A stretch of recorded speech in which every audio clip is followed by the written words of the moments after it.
Chevre, how are you? I hope everyone is gesund, stark, und freilich, begashmus und beruchnis. I hope everyone is healthy, strong, and happy, physically and spiritually. Today is Erev Shabbos Kodesh Parshas Shemos, Yud Zayin Tevis, and we will speak a thought for the week, and especially in the trying times that we find ourselves right now. So, as usual, since the war started, we added tzedakah, so we're giving tzedakah now, gedelet tzedakah, shemakareves esagula, Mashiach should come now. We're going to say a prayer, tzedakah, and then tefillah. We said this pasuk last week, but this week we're going to add a different twist, which is going to be connected to the thought that we're speaking about. Shir la'maylois, eso'ena yelahorim, me'ayin yovo yezri, a song of ascents. I lift my eyes to the mountains. We spoke about that last week. From where will my help come? And here, as usual, Chassidus lends an interpretation to the verse that transforms it completely. Completely. The literal meaning is, me'ayin yovo yezri, from where will my help come? Chassidus comes along and gives an interpretation that this is not a question, but it's an answer, it's a statement. Me'ayin, from nothingness, Yavoi Ezri, my help will come. Which means, number one, sometimes, me'ayin, when we surrender completely, we reach a state of selflessness, that's when the help will come. And what we do down here allows us to reach midah keneged midah, the level which is in godliness, corresponding. And Chassidus explains something phenomenal. That the level of me'ayin, from nothingness, is the level of keser. You see, there's 10 levels in say the Ishtalshalis, the 10 Sfirot, Chochma, Bina, Das, Chesed, Gvura, Tferes, Netzach, Hoid, Yisoid, Malchus. But then there's keser. And keser is called the Antuchod, the Lo B'chushbin, the one which cannot be counted because it represents infinity. The other 10 ones are details and defined and limited. But the 11th, sometimes Keser is called the 11th, sometimes it's called the one which cannot be counted. And this is Me'ayin equals 101 because Keser represents the 101st. 100 represents each one of the 10 koiches, 10 times 10 equal 100. And the 101, the one which is above the 100, goes on Keser. So when we reach a level of transcendence, total selflessness, then we also reach a level of what's called in Seder Shtalshus, in the order of descent of the worlds, in Kabbalah, in the levels of godliness, then we also reach the level of Me'ayin, which is the Keser, which that's the level of infinity, which when the help comes from there, it's literally unlimited. And this brings us to this week's Parsha, where, I think I've said this before, two of the psukim in all of Chav Dalet Sifrei Kodesh that inspire me more than others is one pasuk from this week's Parsha, the last pasuk from this week's Parsha Shemos, which gives such a level of empowerment and uplifting to a person, which is unbelievable. And then there's also the verse in the Megillah where it speaks about how Haman thought that he's going to get the honor, and then we see that Achashverosh tells Haman, everything you said now, you describe to be done, should be done to Mordechai. When you read it in the Megillah, you just, that's it. Haman is over. Now the pasuk I'm talking about over here in Parsha Shemos is as follows. First we'll say what comes before. So in this week's Parsha starts the real Egyptian exile. Moshe is born, and Hashem chooses Moshe to be the Redeemer, the Deliverer. Moshe has some questions, and they go back and forth, him and Hashem, about his mission, and then he embarks on his mission. He meets up with Aaron, and they go to Paroi. Paroi, of course, is obstinate, and he says, no way. And then Paroi actually makes it worse for the Yidden.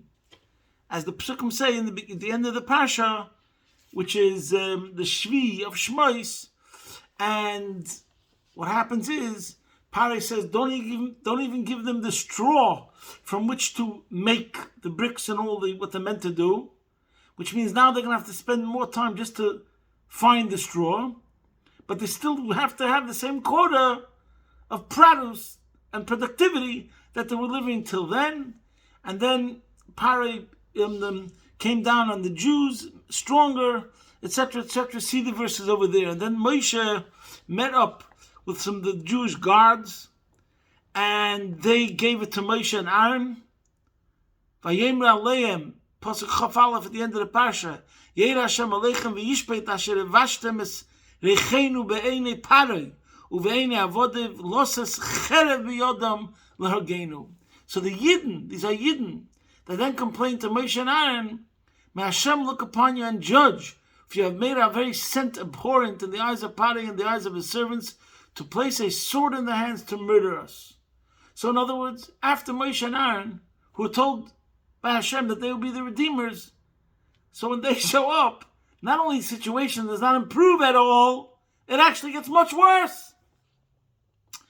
And Moshe's fellow Jews, so to speak, and Aaron's, are coming to a complaint to them and saying Hashem should punish you. So Vayoshev Moshe el Hashem Vayeimar Hashem Lo Mareis Lo Mazeh Lo Mazeh Shlachtoni. The famous words, why have you sent me? Why have you harmed this people? Umeyoz Bosi El Pare L'daber Bishmecha Heira Lo Mazeh V'hatza Lo Yitzalta Samecha. From the time I came to Pare to speak in your name, he harmed his people, but you did not rescue your people. And here comes the last pasuk from this week's parsha, which is brace yourselves, sit back, relax, and enjoy the show. Vayomer Hashem el Moshe, and Hashem tells Moshe, Ata sireh asher esa lefarei. Now you will see what I shall do to Paroi. Ki biyod chazaka yishalchem, uviyod chazaka yigorshem me'atzei. Through a strong hand will he send them out, and through a strong hand will he drive them from his land. So first we'll just mention what Rashi says, and Ata now, which is one pshat. Rashi says that the word Ata over here is really a harsh statement to Moshe. That since Moshe questioned Hashem, Lo mareisa lo mazeh, so therefore Rashi says, Herat al midoisai, Lo chavram shamarti lo ki b'yitzri yikol v'chazora, v'achar kach amarti lo aleu lo elav v'lo hirachem midoisai. Avram didn't question me, even though I told him that the future will be through Yitzchak, and then I told him to sacrifice Yitzchak. But you did question me. The fichach ata sireh, you will see the redemption of Egypt and the wonderful miracles that are going to happen now. Ata now. You're going to see how asui lepare today. You're going to see what I shall do to Pare. But v'lo yosei l'malchei shiva umayis k'shebiyim la'aretz. You will not merit to go into Eretz Yisrael and to see the miracles that I will do in Eretz Yisrael. So that's what Rashi says. And I brought down Rashi because, of course, in every single situation, we should first mention what's the pshat. But over here, obviously, if we're talking about Moshe Rabbeinu, whatever he said came totally out of Avos Yisrael. He couldn't bear to see the suffering of Bnei Yisrael. So therefore he cries out, Lo mareis lo mazeh. Why does this come according to Pshat? I can't understand everything. But the main point is that over here, we learn something about life and about the history of the Jewish people and about a certain pattern which is so fundamental, so phenomenal, so outstanding, so amazing, that we have to talk about it, because I believe there's nothing as powerful as a story in the Torah, as an actual narrative, Ma'aseh Rav, which then sheds light on the entire history of the Jewish nation, and not only the entire history of the Jewish nation, but even so much so as to the future redemption. And this is the pshat of the Kli Yakar over here. What does the Kli Yakar say over here? Ata sireh. Listen to this. Now that you're seeing it, that it became worse, not even actually better. It's worse than before. Because before you showed up, it wasn't as bad. Now that you showed up, it got worse. So you would think there's one way that we look at the world with our physical eyes, and it seems to go a certain way, and it can't get worse, and it did get worse. and you think that means that situation worse. Comes along the Eibishter and shows us a certain pattern, and this stands for the rest of all time, for Yiddishkeit and for Yidden, that when it got worse, it was actually getting better. And the source of this, and we'll talk about what does it mean in our Avodas Hashem, is this story. After Moshe Rabbeinu comes to Hashem and says, Lo Marei Yisrael Mazeh, it got worse, comes along the answer. The answer is Ata Sireh. Now at the lowest point, when we hit rock bottom, now you will see the salvation. Because that's the way it works. And this is the words from the Kliyakar. See the Kliyakar here, a famous Kliyakar, where he says, I'm just going to read some of the words, Ki ma yedua shakach hi amida. This is the nature of things. This is the way things work. Shebechol yoim somoch la'alois hashachar, before dawn, hachoshech machshich biyoser min cheshkes halayla. The darkest of the night is before the break of dawn. Then dawn breaks through that darkness and rises. And he brings some other examples. Before the winter, before the end of the winter, it becomes the strongest, the coldest. And this is the way it works. And he says, Ki kol dover tivi hamargish sheba kenegdei eze dover avchiloi. When something senses that the opposition is coming to exterminate him or annihilate him or take him out, then he tries to counterattack, and the truth is that this is a sign that it's soon going to be over. We'll give soon another example in Aveda. But in any case, this was also very famous during World War II, when the Frierdiker Rebbe spoke many times about the birth pangs of Mashiach. Before the baby is born, the birth pangs are the strongest. So the pain is the most before, and then we come to the birth. And the same thing in the Maimer Vata Katzava, the Rebbe said the word of Kosis Lamoyer. Through Kosis, then we come to Lamoyer. Then we come to illumination. So first I'll give two examples of this. We'll actually give three examples where it's discussed about Chassidus. Because over here, we come to one of the main points in life. And again and again, this is the sort of thing which we have to engrave in our mind and etch into our hearts again and again, because the nature of the person is to see when things are going bad, to panic and to be in a question. And even Moshe Rabbeinu says, Lo marei Yisrael mazeh. But when we learn Teres Chassidus and tells us to look at the world through the lens of Hashem, so to speak, so it gives us the faith, and this sustained us throughout all of history. First of all, the Rabbeinu Bechai over here right away says, and he brings it from a Medrash, that as we saw over here in the Golus of Mitzrayim and the Geula of Mitzrayim, so too it's going to be when Mashiach comes. That Kimeitzeischa Me'eretz Mitzrayim Arenu Neflois, that it's going to be the same way. That sometimes it has to get worse before it gets better, but the getting worse is part of the plan. That's the way the scheme of things work, because that's the way the Eibishter set it up, etc. We cry out to the Eibishter that already got the worst, and yet we had an October 7th. And it should end right now, and the Geula should come this second. But let's talk about it, how we see it in our Avodas Hashem. So, and how we can understand it. And this is also connected with right now, the entire Lubavitcher community is learning the Maimorim of Yud Shvat, chapter 15. And in chapter 15, we start with the Tzimtzum. The Tzimtzum is the famous contraction, and the whole point of the Maimer that we're learning this year, the focus, is that there's a level called the Maila Adin Ketz, and there's a level of Lamata Mata Adin Tachlis. Now we can't explain it, but the point is that both of these avenues, channels, modes, is involved in creating our physical world, which is like the rock bottom, and we're living in a state of concealment of godliness. And the whole point is that the Jew, in the state of the concealment, understands that it's not a concealment. That's the point.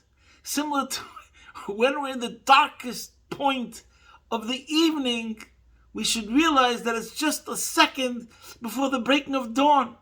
And the more we see through the veil of the darkness, that it's really, the concept is that this is a hagdama to coming to the dawn, then the dawn comes. And the more we yearn for the dawn, we see the dawn, it makes the dawn appear earlier. And that's another theme that's in that mimer of chapter 15, where he also explains the famous concept of the tzimtzum is b'shvil hagilui. The whole purpose of the tzimtzum, of the contraction of godliness, was ultimately to come to revelation. However, we can explain it in many different ways. So let's go first with the famous analogy in Chelik Beis of the Sichas Dvarim. Many of the things we're speaking now we spoke before, but we'll say it again in brief.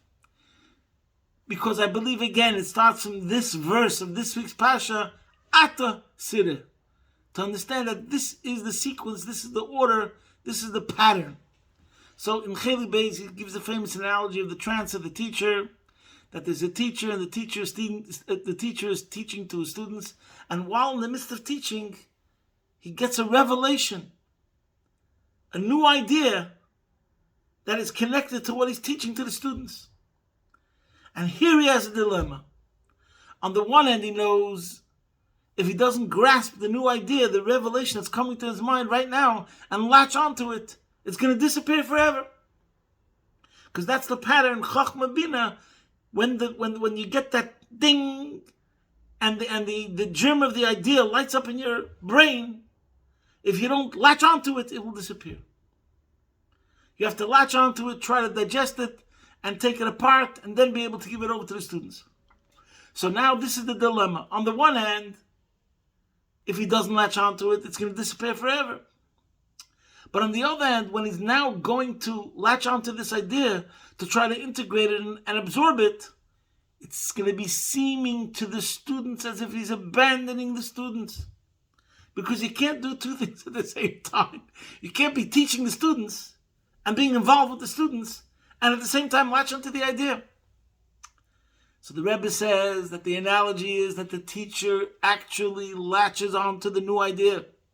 Because he's a teacher, and because the purpose of a teacher is to reveal more and more wisdom to students, and since this is a new idea, which is a very important idea and the greatest idea, and the idea that wasn't revealed before into the world or to students, so therefore he has to latch onto the new idea, even though it's going to seem to be a sense, an abandonment of the students that are in front of him. So that's what the Rebbe says in Chelik Beis, the famous Sichas Dvarim. So, and the Rebbe's point is, which is repeated many times in Likutei Sichos in many different ways, that sometimes what seems to be externally bechitzonius as a concealment is really not a concealment, because the whole purpose of that concealment is to come to the greater revelation that goes through the momentarily, seemingly abandonment. And that's what the student has to realize, that the teacher would never abandon the students. And if there's seemingly an abandonment, it's only because later he's going to come to a greater revolution. What's happening in this time that seems to be an abandonment? The new idea is percolating and becoming more unified with the teacher, so they'll be able to give it over better to the students. So the point is, it's all about the students. Galus is all b'shvil b'nei Yisrael. And we are like the students. And everything that's going on, every single state of concealment, is because it's coming to a greater revelation. That's the analogy in Chelik Beis, which goes together with the idea of birth and birth pangs. Every single second of pregnancy, the baby is getting more developed the way it's supposed to be. So the longer the baby is in labor, it means usually an improvement and an enhancement of the baby. The baby is getting fully developed. Then we have to go to the birth pangs, and then there's the birth. But we have to realize that the fact that there's previously a state of labor is because it's all part of the development and enhancement. Then it goes through birth pangs, but the birth pangs are because the birth is happening imminently. That's an analogy of a teacher. Now then there's another famous analogy with the Alter Rebbe in chapter 28 of the Tanya. Wow. And in Geras HaKodesh, I think it's Siman 25, but we'll talk more directly from chapter 28, which is based on the explanation of 25 in the Geras HaKodesh. The Alter Rebbe addresses a person as a question. He was davening, and this is the same exact concept, by the way, over here in Shemos. Atosira. He was davening, a person's davening, in the middle of his davening, he gets a machshava zara. He gets a thought that he feels that relative to where he is in his life, serving God, he shouldn't have this idea, this alien thought. Today we have something called intrusive thoughts. It's a big subject in psychology. So this is where it comes from. He's in the middle of davening, and he gets the most intrusive thought, which is alien and foreign to everything he's trying to reach during prayer. So without the Alter Rebbe in chapter 28, the person going through this experience is thinking to himself, what a disaster, what a fail, first class loser. Here I was trying to connect to Hashem, and I'm going, and it's getting better and further, and I feel like I'm getting elevated. All of a sudden, I get hit with a missile, a bomb in central headquarters of my whole prayer, that's bringing me crashing down. A wrecking ball. So therefore, that's a testimony and a sign that my davening was a fail. Comes along the Alter Rebbe in chapter 28, like no one else, and he tells us, no way. Not only it's not a fail, you're a champion. You're a winner. You know why? That machshava zara that you got was a gasping scream from the Nefesh HaBahamis. Because the Nefesh HaBahamis realized that you're getting somewhere, you're advancing, you're achieving. So this was a counterattack from the Nefesh HaBahamis.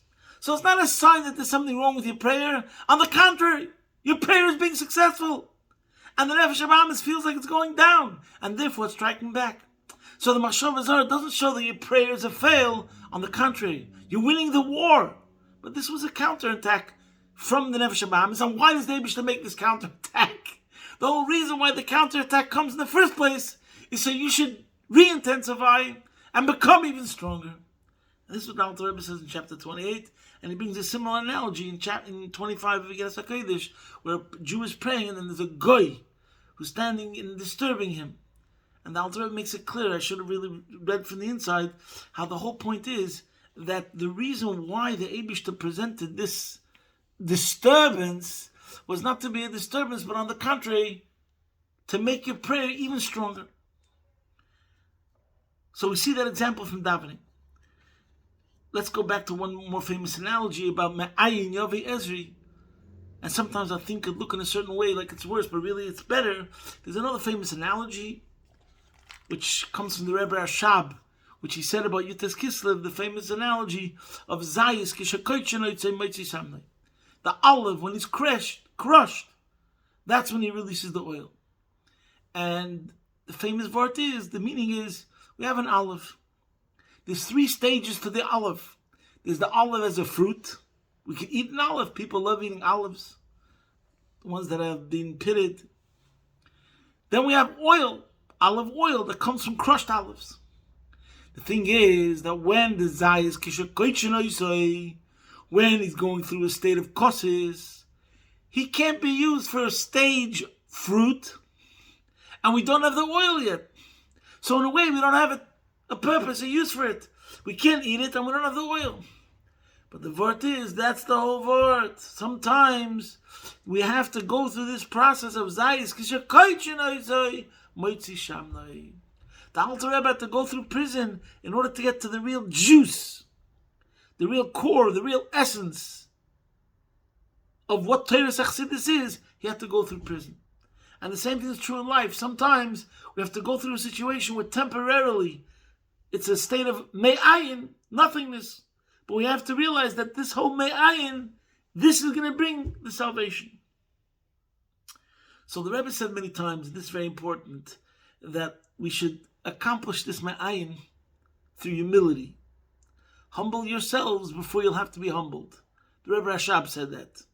So it's the same thing over here. The Rebbe said that by us experiencing humility, coming to a state of nothingness, so that we won't have to experience, we spare ourselves the experience of certain things physically, Hashem Yirachem. So do it in your spiritual Avodas Hashem. And this is what it means over here. When we say, one more example, we're going to bring from Chelik Beis, Pashas Pinchas. The relevance of this. The relevance of this is sometimes also when a person feels that he's facing great difficulties in carrying out a certain mitzvah. And sometimes he thinks to himself, why am I facing difficulties in this area so much? And maybe therefore I should just abandon it and focus on other things. And really this is a very big question, which we don't have enough time today to discuss it. And that is, on one hand you could say, a person should focus on where he's talented and just do that sort of thing. Like, for example, you like to play tennis, become a tennis champion. You're good at music, focus on that and become a musician, and so on and so forth. A person should know his qualities, focus on those qualities, and that itself, on the one hand, you could say is proof of where the Eibishter wants you to channel your Avodas Hashem. Like it says, Kabel Hashem mehoincha, megreincha. But on the other hand, there's another side of the coin. That area where you're having difficulties, where you don't want to, and you don't seem to be so successful, you don't want to continue because it seems to be harder, that's exactly where the whole test lies. And if you break through in that field, in that area, everything else will go better. So it is a question, and I'm not going to answer it now and speak to your local mashpia. But now I'm going to speak of the side of the coin which says that area where you're having difficulties, you must also focus on. And I'm just going to read you from Likutei Sichos Chelik Beis, Pashas Pinchas on 347, because this is very important. Then if a person sees in a certain area of his life in serving Hashem this great concealments, is das a raya, that's a proof, adim mitzvah tzemera, that proves that this mitzvah, this thing which he's having, where he's having difficulties, has even a stronger connection to his soul, to his mission. From them, from the fact that there's such a stronger opposition, is a raya dosimer negeya, that itself proves that it's more important for his role and mission on this world to overcome and be victorious in this area. Even if he doesn't see it, see there, page number 347, and he brings the famous Gemara, which the Rebbe brings in some places, of Vucha b'mayav Zohar Tvei. This discussion of, according to Chassidus, there was a Gemara that said that we asked a certain person, what was your father more careful in? And according to Chassidus, of Vucha b'mayav Zohar Tvei, Zohar Meloshen Zohar, your father's soul was connected to one mitzvah, and particularly more than other mitzvahs, through which the soul shined. So that's the point. Every one of us has a certain mitzvah. And it could be, maybe if we measure it all up together, it's in both directions. On one direction, it's the area in Avodas Hashem where you feel natural, like you're swimming, like riding a bike. I'm just giving an example. Certain things come natural and easy to you, let's say. So that's an area where you should focus, because on one end, we say that's the ultimate. But on the other end, no. Let's say a person's an addict. He smokes. He has to break that addiction. And if he breaks that addiction, everything else will go easier. And that's why that addiction is something he's struggling with for 10 years or for 15 years. So I think maybe you could say in the final analysis, it works in both directions. Generally speaking, focus on the area where you see more productivity and it comes easier for you. But even in that area, try to push yourself more and more beyond your limitations. But then also focus on that area in your life where it's the most difficult. Because this goes back together to everything we're speaking about today. Atosire. When we're at a point where it's the greatest darkness, where it seems it's the most hopeless, that's exactly the point where the test is, where all the forces are focused, decisive move, and the other side is putting all the effort in this area because they know that it's so important. Like the Kliyakar says over here, that Paroi becoming now stricter and more cruel was really a counterattack because he knew he's going to be annihilated. He's going to be decimated. He's going to be crushed. And through this we'll see the greatness of Hashem more than ever before. But before that, he focuses all his energies now to try to make a counterattack. So too in our Avodas Hashem, we have to know that wherever we're having sometimes the most difficulties, the most hardship, the most annoying, that's exactly where Klippa is putting all his forces to try to be successful over there, because they know if you'll be successful in this thing, everything else will go much, much easier for you. So whatever the story is, the Eibusher should help that we should be successful in all areas, in the areas of things that come more natural to us. We should make our contribution and bring benefit, but also we have to focus, maybe it's 10 minutes a day, or whatever the story is, speak to your local mashpia, in those areas where we see the greatest darkness, where we see the birth pangs, where we see the painfulness, where we see the causes. And we have to realize that that is the focus. Break through that, because that's where the Klippa is putting all its efforts not to be really annihilated. And they should help right now, and this is why I spoke about this today.